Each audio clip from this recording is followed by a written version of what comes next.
వాస్తవంగా ఏంటంటే బీజేపీ ఆశపడడంలో తప్పలేదు. ఎందుకంటే బీజేపీ బీఆర్ఎస్ ప్రభుత్వం ఉన్నప్పటి నుంచి కూడా ఒక ప్రయత్నం చేస్తూనే ఉన్నది కానీ ఇక్కడ వాళ్ళ సఫలీకృతం కాలేదు.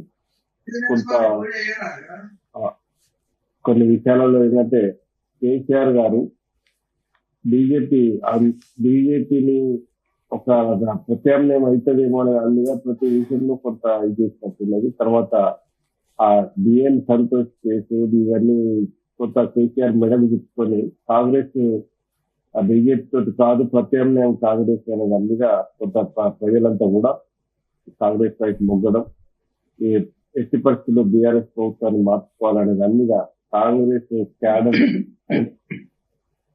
క్యాడర్ కి 30% ఉంటే మిగతా వాళ్ళంతా కూడా అంటే వీళ్ళు బీఆర్ఎస్ శ్రేణులు కావచ్చు, లేకపోతే అక్కడ ఉన్నటువంటి ప్రజాస్వామ్యవాదులు కావచ్చు, వీళ్ళందరూ కూడా కొంత ప్రత్యామ్నాయం కాంగ్రెస్ ఎందుకు ఇవ్వకూడదని అన్ని ఇవ్వడం జరిగింది.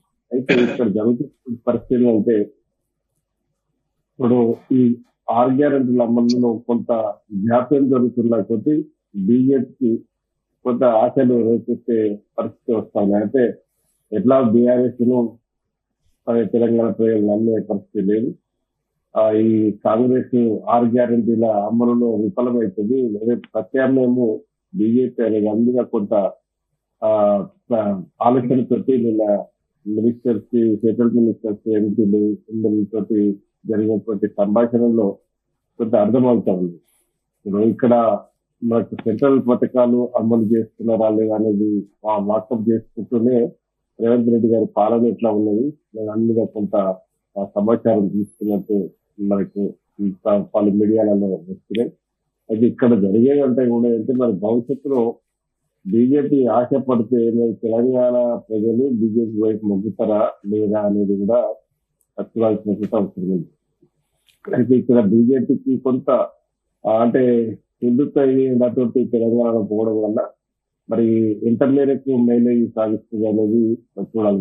పట్టణ ప్రాంతంలో ఉన్నంత గ్రాఫ్ రూరల్ లో బీజేపీ ఉండకపోవచ్చు అనేది అవునాయి. అయితే అయితే మరి అట్లా అంటే మాకు 8 సీట్లు ఎందుకు వస్తాయని బీజేపీ నాయకులు అనుకోవచ్చు. ఎందుకంటే 8 సీట్లు రావడానికి చాలా కారణాలు ఉన్నాయి. ఎందుకంటే కాంగ్రెస్ ను ఎట్టి పరిస్థితుల్లో గెలవనివ్వద్దు. కాంగ్రెస్ గ్రాఫ్ 10-12 సీట్లు వస్తే రేవంత్ రెడ్డి గ్రాఫ్ అమాంతం పెరుగుతుంది అనేది అన్నిగా కొంత టీఆర్ఎస్ డిపిఎస్ నాయకత్వం కూడా అవుట్ రైట్ గా బీజేపీ సపోర్ట్ చేసినట్టు మనకు ఆధారాలు కూడా అక్కడక్కడ అవపడ్డటువంటి పరిస్థితి. అయితే మీకు స్థానిక సంస్థలు వేరు, పట్టణ కార్పొరేషన్స్ మున్సిపాలిటీ వేరు.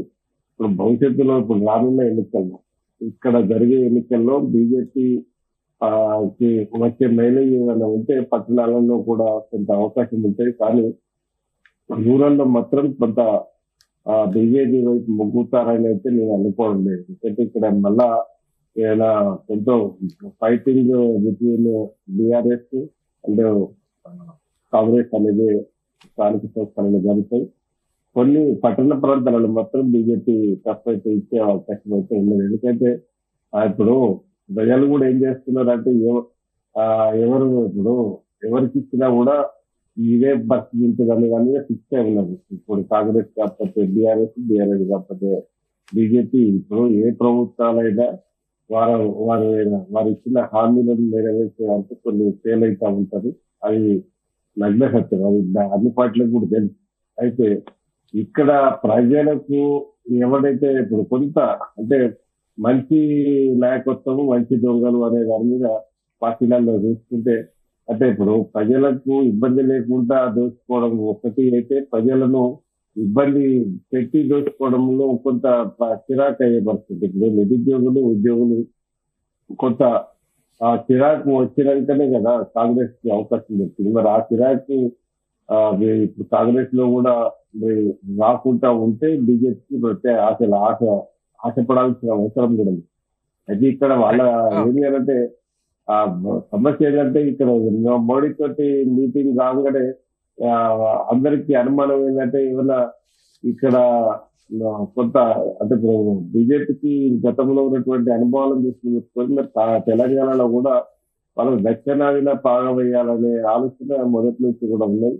అయితే అది మరి ఇక్కడ ఏమన్నా ఇక్కడ కొంత అసమ్మతి వాళ్ళని ఏమన్నా చేరదీసి ఏమన్నా మరి కులగొడతారా ఏంటి అనే అనుమానము కొంత అందరు అక్కడ వస్తా ఉన్నాయి. కానీ బీజేపీ ఆ స్థాయి మీద లేదు. ఎందుకంటే బీజేపీ ఆ ప్రయత్నం చేసే పరిస్థితి ఉంటే ఫస్ట్ నీకు 3 months లోపే ఆ పరిస్థితి వచ్చేది. కానీ ఇక్కడ బీఆర్ఎస్ ని మోసి కాంగ్రెస్ ను కూల్చాల్సినంత అవసరం బీజేపీకి అసలు అవపడట్లేదు. కాబట్టి ఏదైనా ప్రత్యక్ష ఎన్నికల్లో భవిష్యత్తులో ప్రజల మన్ననం పొంది గెలుపొందాలనే ప్రయత్నం కూడా చేశారు. ఇంకా గతం కూడా చేసిన బీజేపీ స్థాయి ఫిరాయింపులను కూడా ప్రోత్సహించారు. ఎందుకంటే ఒకవేళ ఆ ఫిరాయింపులు కనుక జరిగితే రాజీనామా చేసి రావాలని చెప్పినటువంటి సందర్భం ఉన్నాయి. కానీ ఫిరాయింపులను ప్రోత్సహించినటువంటి పరిస్థితి కూడా బీజేపీకి లేదు. కాబట్టి ఆ క్లెయిమ్ చెప్పి కొంత కలిసి వస్తాయి. కానీ అది తెలంగాణలో మాత్రము వారు అనుకున్నంత మైలేజ్ రాదు అని నా